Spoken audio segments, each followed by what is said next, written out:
Ladies and gentlemen, thank you all for being here this evening. It is 6:30, so we'll go ahead and call this meeting to order. I will note for the record that we do not have all our council members here this evening because of a couple of vacations. Councilman Merkel and Councilman Burnett are not going to be joining us this evening. And for those of you that have been here before, you'll notice that we generally start with the Pledge of Allegiance. So if you're able, please stand and join us in the Pledge of Allegiance.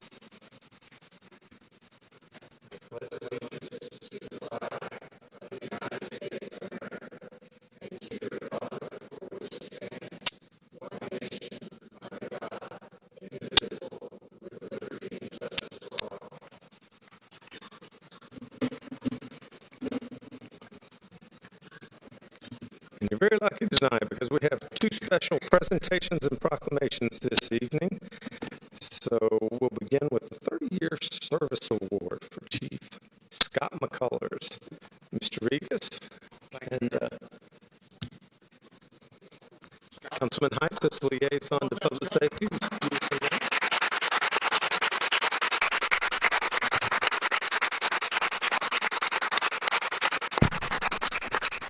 This is Scott McCullers. I've been with the fire department in Alpharetta for 30 years.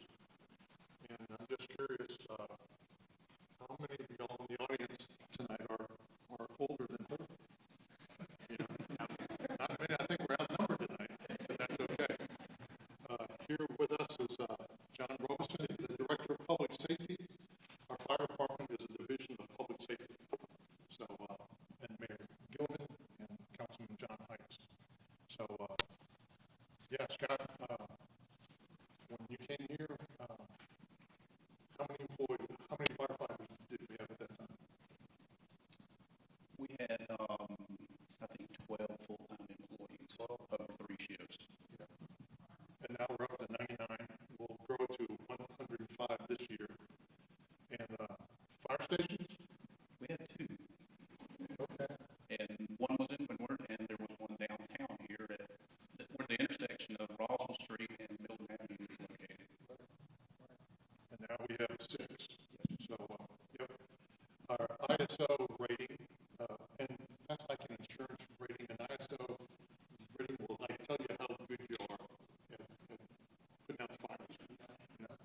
And back then it was We were a class 4 when I first came to work here in Alpharetta, and now we're a class 1.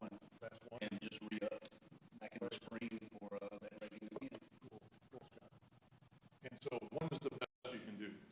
And so y'all ought to feel good if you live here, work here, that we have that kind of rating. It just, Scott, you've been the architect. Man, if you need to know anything about fire, this is the guy. So we just love having you here. Hopefully you can be on for 10 more, you know. I always like to put people on the spot, you know, with this, ask the question. Yeah, man. So before we let you speak, well, John? Yeah, sure. Absolutely. I was trying to think on the way over here, you know, how do you talk about a guy like Chief McCullers, Scott, who's been so instrumental in our organization, and whatever day, 10 years from now, whenever he does walk out the door, he's going to walk out with so much experience and expertise that I can't even imagine trying to fill his shoes one day. He not only represents a great deal of knowledge about what the fire industry is about and also helps us stay cutting edge and innovative, but also beyond that, he emulates every day he comes to work what we're striving to be as an organization, our values and our mission. And to me, a leader like himself, one of his greatest roles and responsibilities is to show everyone else what it should look like. And Scott's been doing that for years. And personally, for me, Bob mentioned my position. My background is law enforcement, so when I came in this position in 2017, I've been learning the fire side, and I can tell you I would not have been able to do this without Scott. I mean, he runs the day-to-day operations and is phenomenal, and we are blessed to have him and grateful that we can celebrate him tonight, and his wife, and who's been a part of this for years as well. We want to be sure and recognize Becky back there. She's part of the family as well, and we are just grateful for them, and great to be able to celebrate him tonight. Cool. I just want to thank you. I mean, it's been amazing over the last 10 years that I've been around here on the city council and as mayor to see how our fire department and our emergency responders have stepped up time after time. And we'll have an award later for some of the great work that Scott and his team have put together. But to lead a group of men and women that have to do what our public safety employees do is extraordinary, because they're an extraordinary group of people who face extraordinary challenges every day. And once you're around fire folks for a while, you realize they also have a lot of time to sit around and talk about their leadership groups. So it's a challenge to lead a group like that put their lives on the line for the people of this city, but also aren't shy about sharing opinions because they live together and sleep together for days at a time. And so it really is a challenge, and it takes a man like Scott. You get thick skin real quick. For that? I said you get thick skin really quick. Absolutely, you'd have to. But you also have to be able to earn their respect. Absolutely. And you've done that, and you've shown it, and you've done it for 3 decades now. So we're extremely grateful. Thank you. Thank you. Well, I'd just like to quickly say, in my interactions on council with Alpharetta Fire, that Scott is a consummate professional, and the department reflects its leadership with its professionalism. And I sit here, and if I do the math right, 30 years is 1991, and you go do a quick check on Wikipedia. I think we had 13,000 plus residents in 1991. And I'm sure we didn't have any 10-story buildings. So as Alpharetta grew, so did our fire department, and so did its professionalism, thanks to Scott. So before I give you the award and all that, comments? Well, this has been a very great journey, enjoyable journey over the years. Having the opportunity to be the operations chief for the fire department over the last 4 years, we've made a lot of strides in trying to figure out what we can do better. And I think that's something our public safety department in general has always done. What changes can we make? What can we do to better serve the citizens, better serve our visitors, and the city in general, just to better serve our employees as well? So I've been fortunate to be a part of that. When we hire people, we hire the best. We provide them with the best equipment, incredible apparatus to have. We give them the opportunity to do a lot of training while they're here. So we'll face it that, actual fires are down. We're more of an emergency services department. About 75 to 80% of our calls are EMS related. So all of our personnel are cross-trained. All of our personnel are EMTs or paramedics. So you have to change with the times. You have to figure out what the niche is, and you have to find out or figure out what your personnel can do, and they usually stand up or step up to what we need to be taken care of. So thank you again. Thank you all for being here tonight, and I appreciate the opportunity to have served the city of Alpharetta. Thank you. So,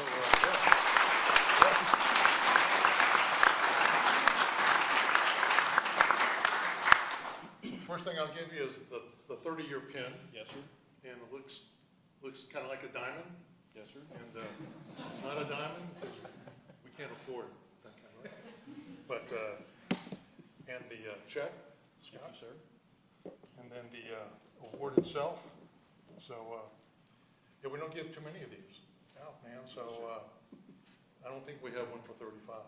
So if you hang around for 5, we'll have to create a new one. Start something new. Okay, buddy.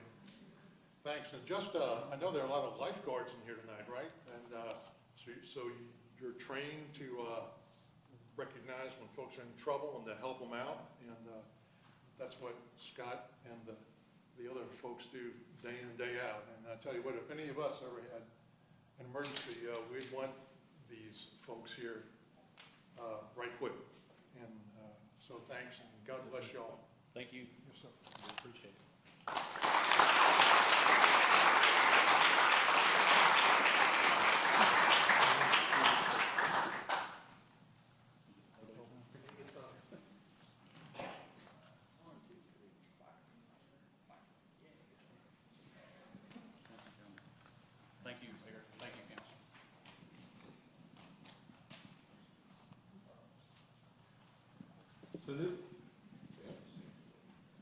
Thank you. Not that I need it in this room, but save my voice. So the next one is another outstanding award that we've got the honor of recognizing, the Public Safety Life-Saving Awards that Director Robinson will be handing out here. And so I'd like those of you that are here for that presentation to please come forward at this time.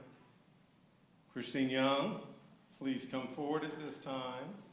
And Kara Prell, please join us up front.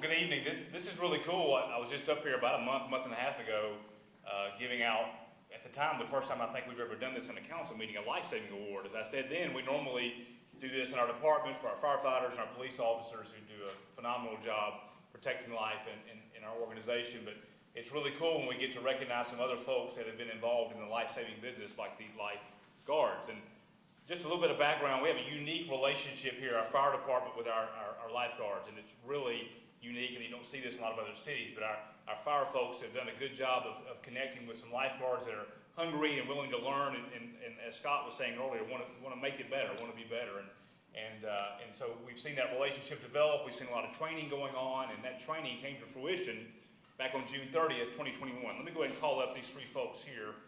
Nicole Austin.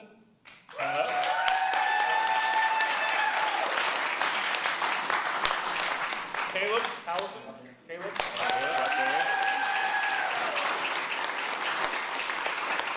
Caleb didn't get the memo about not wearing Georgia Tech wear, but we'll go with that. And Charlie Nemeth? Charlie? Come on up, Charlie.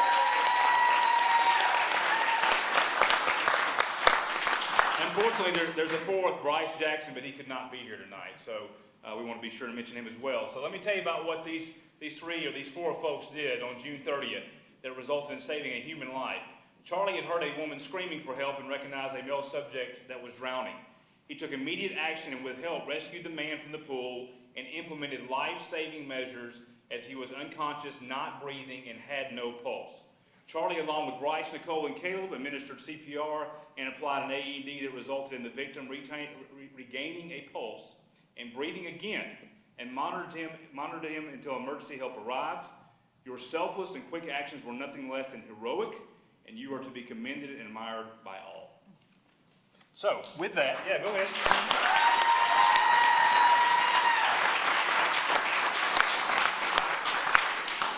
So we have a life-saving award that basically summarizes on here what I just told you, and then also the medal as well. So Charlie, come on up.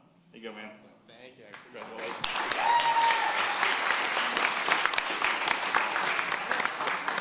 We said it's not. Caleb?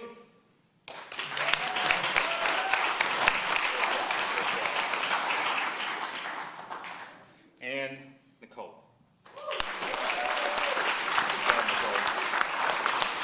And we'll make sure Bryce gets this. Yep. And before I have Kara talk here in just a minute, we're going to do one more thing. Because of the great work that our entire group does, we also have a unit citation. So if all the lifeguards will come up just for a minute. Let's recognize everybody.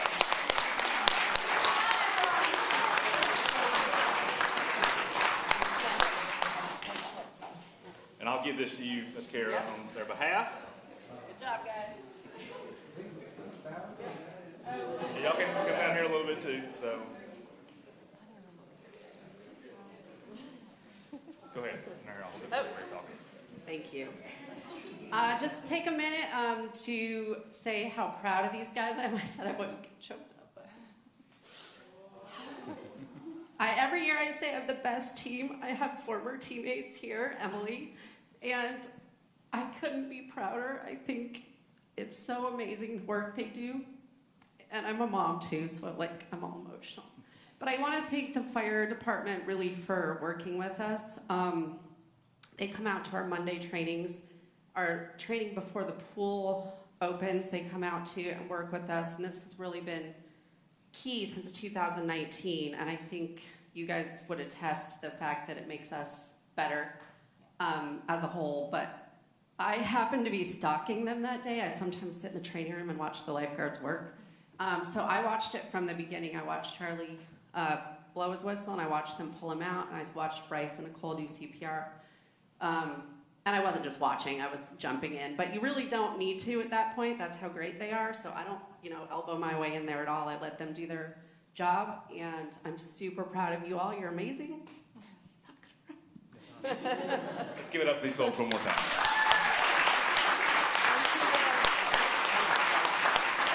Bryce's dad is here. Did I hear Mark, that? you want to come up and get Bryce's? Come on, Mark.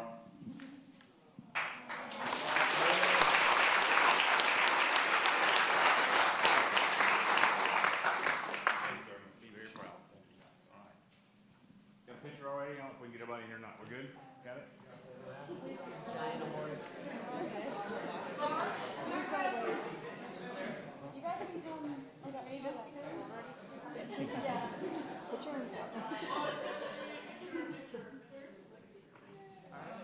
Thank you.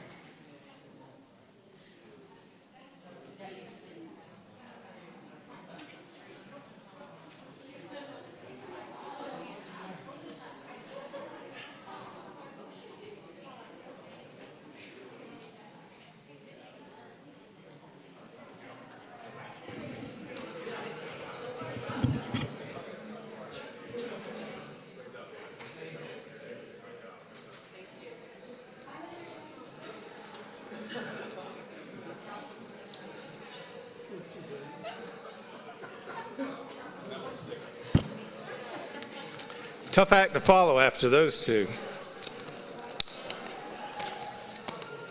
The next item up on our agenda this evening will be the consent agenda, and the consent agenda contains two items. First was the council meeting minutes for the meeting of July 19th, 2021, and the second item is the approval of mediated settlement agreement Ritchie. Is there anyone who would like to remove anything from the consent agenda this evening? Seeing none, do I have a motion from council? Motion to approve. Second. Have a motion by Mayor Pro Tem Mitchell to approve the consent agenda and a second by Councilwoman Richard. All those in favor of approving the consent agenda, please vote yes. Otherwise, vote no.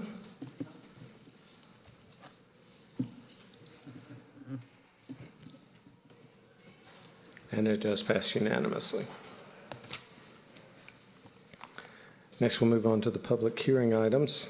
First public hearing item is V-21-18 Edwards/91 John Christopher Stream Buffer Variance. Mr. Mayor, out of respect for the objectivity of the process and out of abundance of caution, I must recuse myself. Thanks, sir.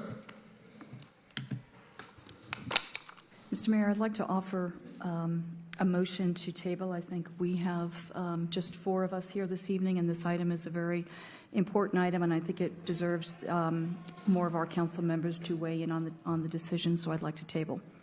I'll second that. All right, there's a motion and a second. Motion by Councilwoman Richard, a second by Mayor Pro Tem Mitchell. Since it is a motion to table, there can be no discussion. All those in favor of tabling this item, please vote yes. Otherwise, vote no. And the item is tabled. We'll have staff reach out to the applicants.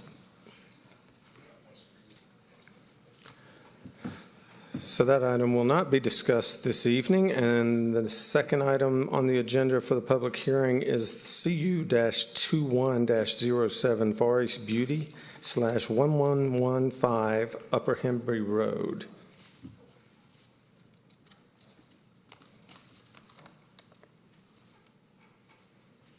Mr. Woodman, you have the floor.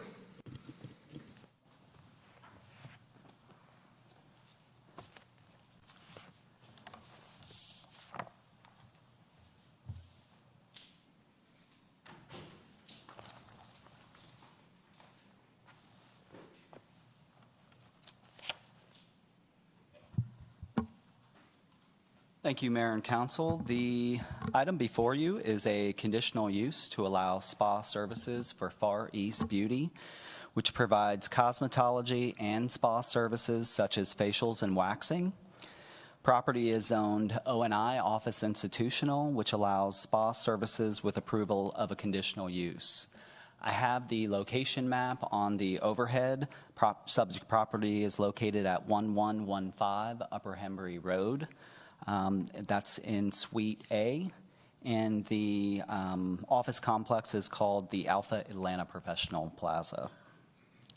Surrounding properties are zoned O&I and R15 to the north, O&I to the east and south, and City of Roswell is located to the west. Peach State Pool Service and a residential lot are located to the north. Taylor Oaks subdivision in Roswell is located to the west, and an undeveloped office parcel is located to the south and east. This property was approved in 1988. It's covered by a master plan, the Oswald Upper Hembry Master Plan. And the Alpharetta Professional Plaza is developed as 2 office condo buildings. They're 2 stories from Upper Hembry. Because of the topo of the property, 3 stories at the rear of the buildings.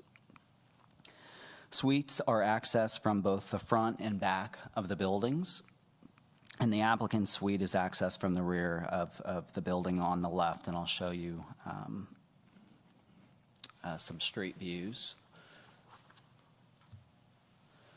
So this is the office complex from Upper Hembry Road looking into the development. You see there's 2 buildings here, 2 stories again from Upper Hembry, and then 3 stories on the back. The applicant is asking to go into the building on the left. This is a close-up of the building to the left. And this is that same building looking at it from the rear side of the building.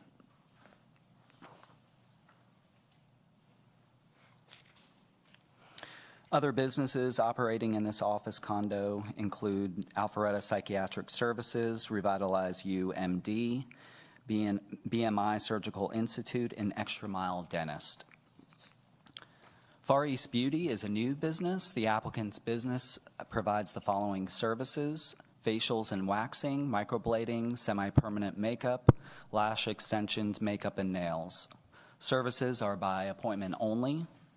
Hours of operation are Monday through Saturday, 9 a.m. to 7 p.m. And the applicant anticipates 4 to 6 employees. The applicant's suite is 2,576 square feet, which does not exceed the maximum 4,000 in the definition of spa services.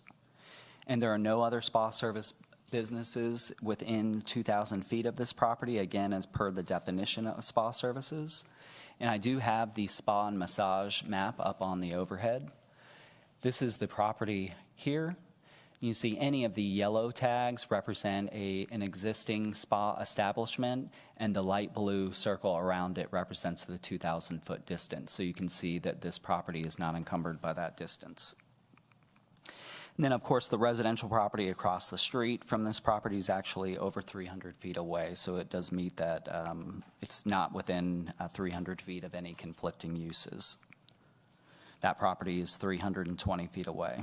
And then the nearest property in the Taylor Oaks subdivision in Roswell is approximately 340 feet away.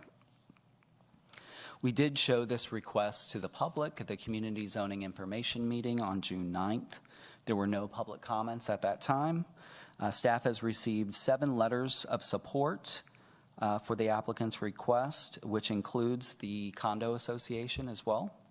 And we did receive 1 letter of objection, and the concern was that the business could be a front for illegal activity. Staff has reviewed the applicant's proposal and finds that the conditional use does not conflict with the established review criteria. The proposed use exists in similar office condo developments in the city, including a healing touch day spa and organic sugaring and waxing, which are both located at 1130 Powers Place, and then Tropical Bliss Spa and Beauty Bars located at 5755 North Point Parkway. In addition, there are no conflicting uses in the area and no other spa service businesses within 2,000 feet. The item was considered at the July 1st Planning Commission meeting. Staff recommended approval subject to 6 conditions. There were no public comments at Planning Commission, and after discussion, Planning Commission recommended unanimous approval subject to the staff recommended conditions. And Planning Commission conditions are as follows. 1, spa services shall be added as a conditional use at 1115 Upper Hembry Road, Suite A, and limited to no more than 2,576 square feet. 2, conditional use approval shall be limited to Far East Beauty. No additional spa services businesses or subleasing shall be permitted within the approved space. 3, spa services shall be limited to facial, semi-permanent makeup, microblading, waxing, lash extension, makeup, and nails. 4, hours of operation shall be Monday through Saturday, 9 a.m. to 7 p.m. 5, window signage shall be limited to 10% or less of the window area, no lighting, window trim.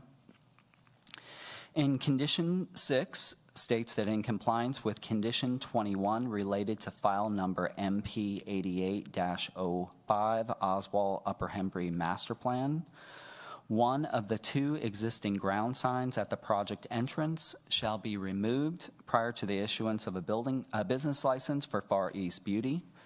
Remaining development ground sign and walls shall be pressure washed and or painted, and a decorative planting bed shall be installed at the base of the sign and wall. And just to clarify what exactly that is with regard to the sign and the wall,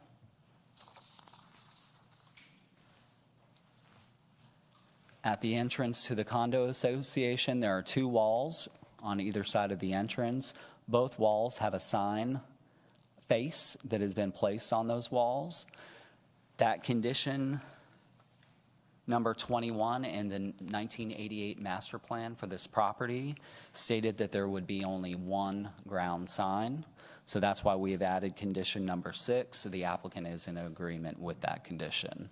So the walls, both walls would remain, just the sign face would be removed from one of the 2 walls. And then both walls would need to be pressure cleaned or painted, and then both would have the planting bed. And that concludes the presentation. If you have questions, I'm happy to answer those. Any questions from council? Councilman Richard. Thank you, Mayor.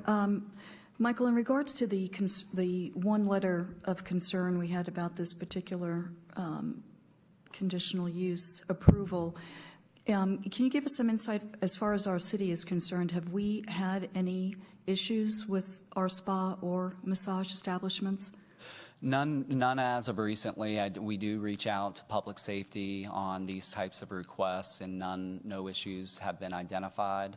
I will say that letter of objection did reference a massage business that is right down the street from this location. However, that massage business is in City of Roswell, and I did refer the person that provided that letter that they could reach out to City of Roswell to check on the status of that location. Great, thank you. Mayor Pro Tem Mitchell. And Michael, you had mentioned the sign and also the planting bed. Is the owner here tonight of that building or the complex? I don't know that the owners are here, but the applicant has acknowledged that they've had conversation with the condo association that covers this property and that they were fine with that condition. But the applicant would know if the owners were here. But have you had contact with the condo association? I have discussed the matter with the condo association as well. Okay, Yeah. Thank you. Any other questions from council on this item? Thank you, Mr. Whitman. If the applicant would like to come forward at this time, now's your opportunity to do so.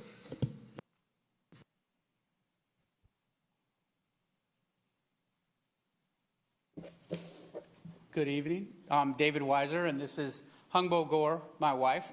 And we're making this request for the property that we purchased, or she purchased actually. So she has been in the beauty industry for her entire life, and she's always wanted to open her own business, and we looked around for a lot of places, and really were struggling to find something, and then this condo came up, and it was like, this is the perfect fit. You can buy the condo, and you can own it yourself, and start your business. And then we realized, whoops, this is zoned the wrong way. So we've kind of gone through this and learned a lot in the process here of trying to go through this, and it's been a fairly good process, and I think we're at the end of it now, we hope. And so we're free to answer any questions that you have, and probably want to hear from her. She's been the one that's been the driving force. So I told her, if you want to have your business, then save up your money and go do it, and that's exactly what she did. So that's what you're supposed to do. So go ahead. Good evening. So my name is Guo Guo. My clients or my friends call me that. I'm very excited for my business. This actually is my first business I'm going to opening. So if it's doing well, actually I want to expand my business, and so this is my passion. So I have been doing this for a long time. So I do think the community need my services. I believe everybody want to be pretty. This is what I do, and I hope the city to support my business. If you guys have any questions, I'm happy to answer. Do we have any questions for the applicant at this time? Thank you very much. Okay, thank you. Thank you. Ms. Cobb, do we have any public comment cards on this item? We do not, sir. But if there's anyone here that would like to come forward and speak on the zoning issue, now's your chance. Seeing no one, we'll close public comment. Do I have a motion from council? Yes, Mr. Mayor, I'll offer a motion to approve C-21-07 Far East Beauty /1115 Upper Hembry Road, subject to the conditions as reviewed by Mr. Woodman. Second.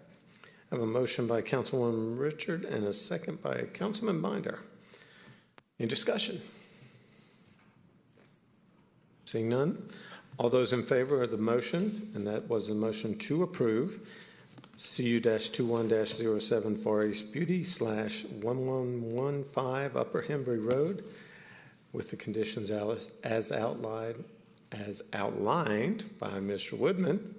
All those in favor, please vote yes. Otherwise, vote no. It does pass unanimously. Congratulations. Good luck. No, that's okay. I appreciate the offer, but oh, I have no doubt.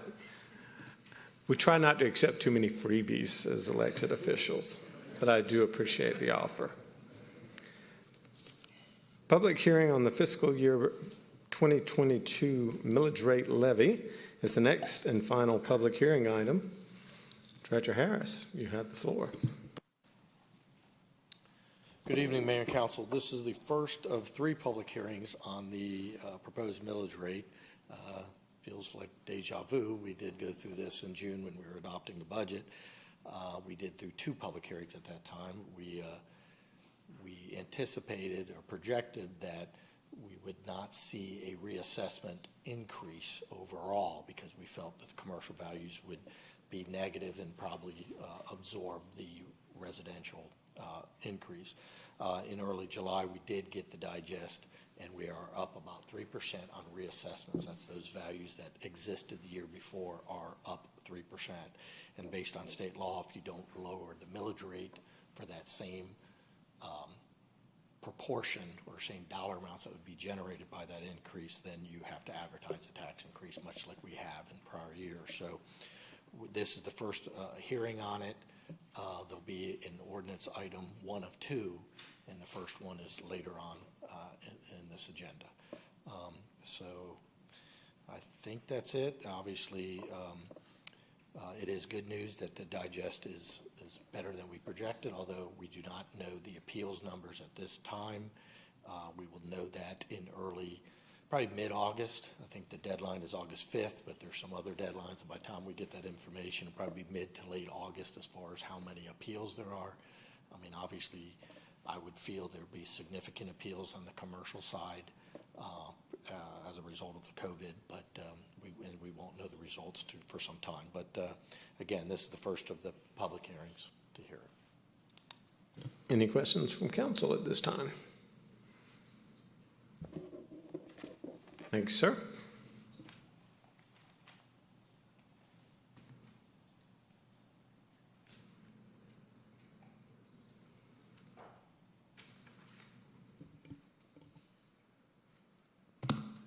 Ms. Kopp, do we have any public comment cards on this item? We do not, sir. But if there's anyone that would like to come forward at this time? We'll read this later. Okay.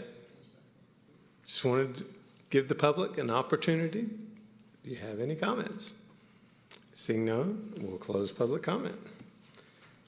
So we will not be voting on this until you've read it. Is that correct? Thank you, sir. So that'll wrap up the public hearing.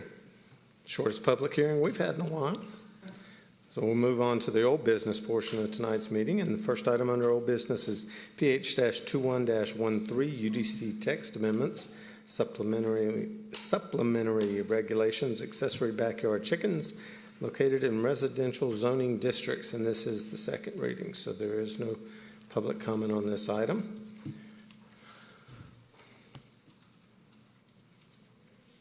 Ms. Cook, did you want to speak to this matter? Thought you were coming up, and then you turned around and went back.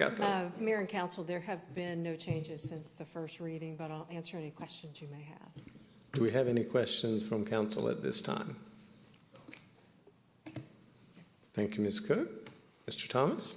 An ordinance to amend Article 2 of the Unified Development Code of the City of Alpharetta, Georgia, to add regulations to allow backyard chickens as an accessory use on properties with a single-family detached dwelling, to delete backyard chicken regulations in the AG agricultural, RE residential estate, R dwelling for sale residential, R22 dwelling for sale residential, and R15 dwelling for sale residential zoning districts, to repeal conflicting ordinances and for other purposes. Thanks, sir. Do we have any questions from council? All right. Since this is the second reading, I'll go ahead and call for a motion. Mr. Mayor, I'll offer a motion to approve PH-21-13 Unified Development Code text amendments, supplementary regulations, backyard chickens, and the ordinance as read by Mr. Sam Thomas. Second. I have a motion by Councilwoman Richard and a second by Mayor Pro Tem Mitchell. Any discussion? Seeing none, all those in favor of the motion to approve PH-21-13, the UDC text amendments, supplementary, why am I stumbling over that one? Regulations, accessory backyard chickens located in residential zoning districts, as read by City Attorney Sam Thomas, please vote yes, otherwise vote no. And it does pass unanimously. Next item up under old business is the council meeting minutes from the meeting of June 28th, 2021. This item was tabled on July 19th. If we would like to remove that from the table, I'll need a motion from council to do so. I'll make the motion to remove this from the table. I'll second that. We have a motion by Councilman Binder and a second by Mayor Pro Tem Mitchell to remove the council meeting minutes from June 28th, 2021 from the table. All those in favor, please vote yes, otherwise vote accordingly. And it does pass unanimously. The item is removed. Ms. Cobb, would you like to address the changes to those minutes? The June 28th City Council meeting minutes were removed from the consent agenda during our July 19th City Council meeting in order for staff to review the video of it to verify a public comment that was made. The meeting minutes have since been amended and they are included in your packet for tonight's meeting. If you have any questions, I'd be more than happy to answer them. Any questions from council on the amended minutes from June 28th? Thank you, Ms. Cobb. Thank you. Since this is old business, I guess we should give the public a chance to comment if they'd like to. Do we have any public comment cards? We do not, sir. But if there's anyone that would like to come forward and speak on this item, now's your chance.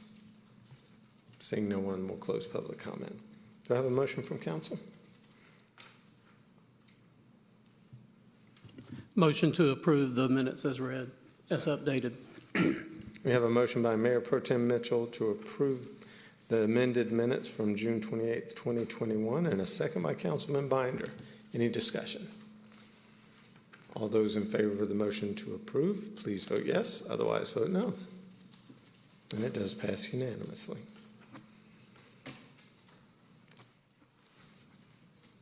So that'll wrap up the old business portion of tonight's meeting, and we'll move on to new business. And the new business is exciting as we discuss the RFP 21-111 City Council Audio Visual System Replacement. Nobody's smiling more than James, who's responsible for running this thing. Good evening, Mayor and Council. We're all very pleased to bring this forward tonight. This evening, we're presenting for your consideration the replacement and the refreshment of the City Council AV system. The City Council AV system, the existing one, was put in place, installed in 2014, and it was a mix of components and some repurposed from the old council chambers on Main Street, and was installed as part of the original installation, so it wasn't a pure new installation at the time. Most of the components of the current system have reached the end of life as well as being technologically dated. In particular, with the advent of social media and streaming technologies, the current system was never designed to directly support these current and standard technologies, even though we have tried very hard to be able to do that. On May 20th, 2021, the city issued a request for proposal, and 2 vendors responded and were ranked by an evaluation committee comprised of members of the city administration and of the IT department. The 2 bids were one by Biz Digital Incorporated and One Diversified LLC. The evaluation committee unanimously scored One Diversified LLC as the most qualified vendor for this project. A meeting was then held with One Diversified LLC to address equipment and project timeline questions. Staff requested multiple value engineering options, including retaining the existing video displays, the 2 large ones here, and funding 5 years of maintenance warranty costs up front, which gave us a cost savings by doing that in advance. Video displays can be replaced later with little or no impact to the proposed system. And we checked this evening, we're still waiting on a component here for this one here so that we can bring it back up. It's been delayed a little bit in shipping. As you know, there's problems getting some technological devices these days in a timely manner. The proposed total cost is $267,554.34. Funding totaling $300,000 was approved in the fiscal year 2022 capital budget for this initiative. So any residual funding after the project completion will be transferred to the non-allocated capital account for future appropriation by the City Council. Once approved by the City Council and the Mayor, this project is likely to be installed between November 2021, this fall, into January 2022. And this is due to time delays in procuring equipment due to chip and other shortages in our industry. We're facing that across the board in many areas, both our department and other technologies, and we've been advised that that's likely to have that kind of delay for this project. So our recommendation of the committee is to award the RFP 21-11 City Council AV System Replacement Project to One Diversified LLC in an amount totaling $267,554.34, and authorize the mayor to execute all necessary documents. And this evening, we have representatives from Diversified One that are here in our chamber, and I've asked them that they would come forward and just make a comment to you about this very important project. We want this to be a state-of-the-art, reliable, first-rate installation, and we believe Diversified, one of the premier companies in the United States, is fully capable of delivering this and providing this for our citizens and for our City Council. So I ask for Tom Harriman to step forward for just a few minutes and give you a some comments. Thanks, sir.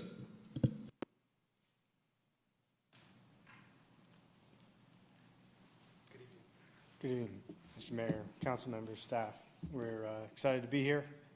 Certainly have enjoyed our relationship with the city since this building was put in, and look forward to the opportunity to continue to serve. Global company, but local is important to us, so we look forward to continuing to support the city. Thanks, sir. Thank you. Council, do we have any questions? Councilman Biner, then Councilman Hypes. This is an expensive project, but I think it's well needed. Just the transparency we have. Just a couple of questions so I understand my expectations when it's turned over. Will this voting system still be part of that, or are we just set intertwined? The voting system will be replaced under this this setup. State of the art, you mentioned that. I think that's good, but simplicity and redundancy, I think, are my priorities, and namely because this gentleman here, Mr. James, was calling. Simplicity, he's the one that they call for every single committee and commission meeting, saying, "Hey, can this work?" So is it going to be able to be okay? Set it and forget it. Yeah, I mean, our objective is to make it as simple and easy to use by all members of the council as well as the staff, and the redundancy will be built in as well. Yes, sir. For me, the current system is not difficult to operate as long as it's operating. But the proposal that Diversified has put forth will simplify it even more to the point that, for me, I know what my camera presets are, et cetera, et cetera. For other staff members, that's something that they would, have to learn and remember. What they're proposing, they won't have to learn and remember it. It's literally, I want that picture, right? There's also some automated processes that they have built in that they can explain much better than I can. But they would basically work with the microphone system and zoom in based on who's speaking, because you will have a press to talk feature, which you guys are really used to, opening and closing your mic. Some of our other boards and commissions will have to pay a little closer attention. And we're taking advantage of the latest technologies that uses algorithms that help us with the camera positioning and so forth. You think about drones and what we're doing with those right now, and just the amazing things that we can do with that type of technology. And that's being kind of utilized in this, in your council chambers as well. So you'll see a drastic difference from what you have today to what you'll have when we're complete with our work. I think you'll be very excited. And then the redundancy, so if we go into a code red situation, which hasn't happened in quite some time, but I do want to know, like, if that unspeakable thing were to happen, that we could at worst put up a phone or an iPad and get to the multiple channels we want to use, like YouTube or the city website and that kind of thing. Yeah, I think so. Absolutely. Councilman Hypes. Well, like everyone else up here, I'm quite excited about the prospect. As a small business owner, I'm painfully aware that technology becomes obsolete about the day that you install it, between the ordering and installation, and this is over a 5-year period. How do you address the obsolescence of the technology as you go along in this price? I mean, is this one package, it's installed, that's what we own and that's it? Or do things get adapted and upgraded as we go along? So in the way that it's built today, and under, as I understand it, the way that the contract will be awarded will be as in a purchase. There is an option that we refer to as refresh, which allows you to really take AV as a service rather than capitalizing it.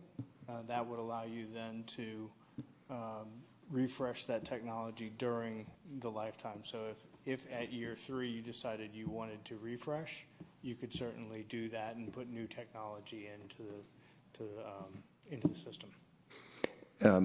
How does the audio and video go out to the public under this system? Is it under the dedicated city system, or will it be under multiple platforms, such as Facebook, YouTube? Yeah, all the conduits out of the building will be the same as they are today. We're not really doing the publication of it out to the rest of the world. Another question I have. We recently passed a change to an ordinance to allow council members to participate if they're sick or if they're on vacation. Whatever the criteria is, it's in the code. We passed that. How does this system operate to allow interactive participation, be it from the public or from council members who aren't present? It supports all of the platforms, the unified collaboration platforms that the city uses today. So if you're using Teams, you're using Zoom, whatever the technology may be, the system will support that. We had an instance during COVID where we tried to use Zoom for the public, and the lag was so bad that we basically could not proceed with Zoom during the meeting itself. It was almost like a 9-second lag. It was significant. Are you addressing solutions like that in this package, or are you just adapting whatever's available out there so that it works with this package? I would go. You want to address that one? I'm not certain, to be honest with you, on that part of it. It would be bandwidth oriented. The way I see that, Councilman Hypes, is that that's really kind of a factor of a couple, three things, right? Number one, bandwidth in and out of the building, which we're not addressing that. The other might be, when COVID first hit and everybody was jumping over to Zoom and jumping over to Teams and other technologies of that nature, those systems weren't ready for that either. An interest of mine, I wouldn't say it's a concern, an interest of mine is now that we've been introduced to sort of an interactive technology when needed, it may arise again sometime in the future. And I just want to know that those capabilities have been addressed. So you just said you're not sure about the bandwidth. Can we I guess we're going to vote on this here shortly, but I just want to know before we're obsolete on day one that we're looking down the road to be able to anticipate uses for this system that we've already experienced. The latency you described earlier was due to a number of factors, but I can assure you that with our current bandwidth that's supplied here in the City Council chambers, it's a gigabit worth of bandwidth. That's very sufficient for us to be able to support the outlying technologies. Now, we can't control necessarily what's happening with Facebook and YouTube as they're providing their services. And at times they can be hit very heavily with traffic. But under normal conditions, we wouldn't see those kind of latency issues at all. And more than anything, it sounds like all these questions of mine, you've already anticipated, you've addressed them, and you've addressed them. So. I think so. We feel that we're putting together the best system that we can for today, and that it will be adaptable over the coming years, as you talked about, so that we can make those adjustments as the technology changes within reason over a 3 to 5 year period for sure. Okay. I appreciate it. Thank you. Mayor Pro Tem Mitchell. Thank you. Thank you, gentlemen, for being here tonight. And forgive all of our questions, but we're the technology city of the South, and we've been quite embarrassed and quite frustrated with the operation. And I remember this mic and these in our old city hall, we were operating with them. So I know it's time to upgrade. And I'm appreciative of the fact that we're under budget on this. 3 questions. The architecture of the building, that was pointed to at one point because of the way the beams and the steel structure is. Have you all analyzed that? Will your system work under that? Has there been any analytical process? I don't see any impact of that on the systems that we're providing. Okay. So you already operate with metal buildings and glass buildings that have all that? Okay. Does your system go down during storms and things like that? I believe we have surge protection in the rack already today. I believe there's APC built into the system, so you'll have some ability to continue meetings for a period of time. We actually, within this particular proposal, where our current system is basically gives us about 10 to 15 minutes of power so that we can control the shutdown and avoid equipment damage. What's included in this is, if I recall, 2 hours of full capacity. So if we lose power in the building, the room will be dark. Nobody will be able to see anything because there's no light, but we'll still be able to stream and record and all of that. Okay. So we'll just have to use flashlights. And then is the system, once the video goes out, is it compatible on both tablets and your iPhones and things of that nature? Pretty much any system that, so if you're using, again, Zoom, Teams, YouTube, any of the systems that staff is using today should be adaptable to be able to use on any personal device, even mobile phones. Okay, that sounds good. Not really a function of ours as much as it is the platforms that you choose. It's a platform question. So if the app's available on an iPad or phone, then yes.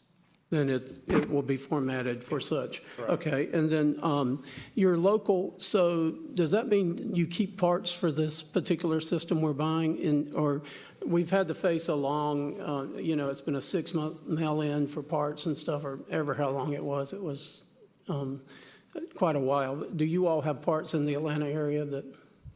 So occasionally we will have parts for systems in our warehouse. Our warehouse is over in Norcross. So we're relatively close to be able to get over here and install, but there are times, such as the encoder for the display above, that because of chip shortages and things of that nature, which were brought up earlier, we don't have in stock today.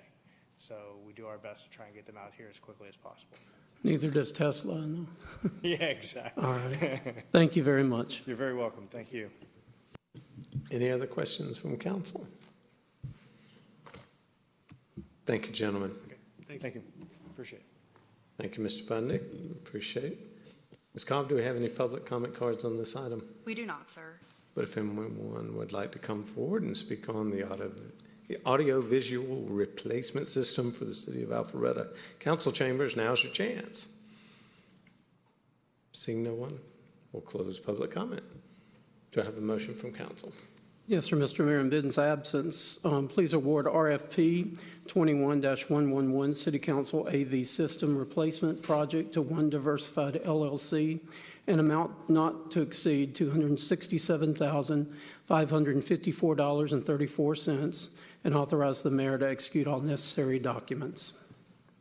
I have a motion by Mayor Pro Tem Mitchell and a second by Councilman Hypes, and that was to award RFP 21-111 City Council Audiovisual System Replacement Project to One Diversified LLC in an amount not to exceed $267,554.34 and authorize the mayor to execute all necessary documents. Any comments from council? All those in favor of approving the motion, please vote yes. Otherwise, vote accordingly.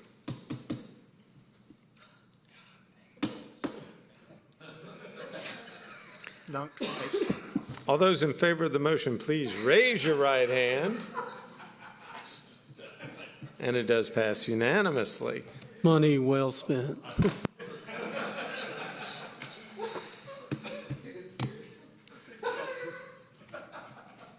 So the next item up under new business will be the approval of the fiscal year 2022 millage rate levy. Mr. Harris, anything new to add on this presentation? Mr. Thomas? An ordinance of the mayor and council of the city of Alpharetta, Georgia, to fix the city of Alpharetta, Georgia, to fix the ad valorem tax rate of the city of Alpharetta, Georgia for the fiscal year commencing on July 1, 2021 and ending on June 30, 2022, and for other purposes. Thanks, sir. Any questions from council on this? Ms. Cobb, do we have any public comment cards on this item? We do not, sir. But if anyone would like to come forward and speak on the ordinance for the change in the fiscal year ad valorem tax rate of the city of Alpharetta for July 1st, 2021, and ending June 30th, 2022. Now's your chance. Seeing no one, we'll close public comment. Do I have a motion from council? Yes, sir. I move that we approve the ordinance of the mayor and council of the city of Alpharetta, Georgia, to fix the ad valorem tax rate of the city of Alpharetta, Georgia for the fiscal year commencing July 1st, 2021 and ending June 30th, 2022, and for other purposes. Got a bunch of them right here. Have a motion by Councilman Binder and a second by Councilwoman Richard, and that was approval of the fiscal year 2022 millage rate levy as read in the ordinance by City Attorney Sam Thomas. Any discussion from council? Seeing none, all those in favor, please vote yes. Otherwise, vote no. I have no confidence right now. All those in favor of the motion to approve, please raise your right hand. I apologize. And it does pass again unanimously. We sure we can't speed up those chip deliveries?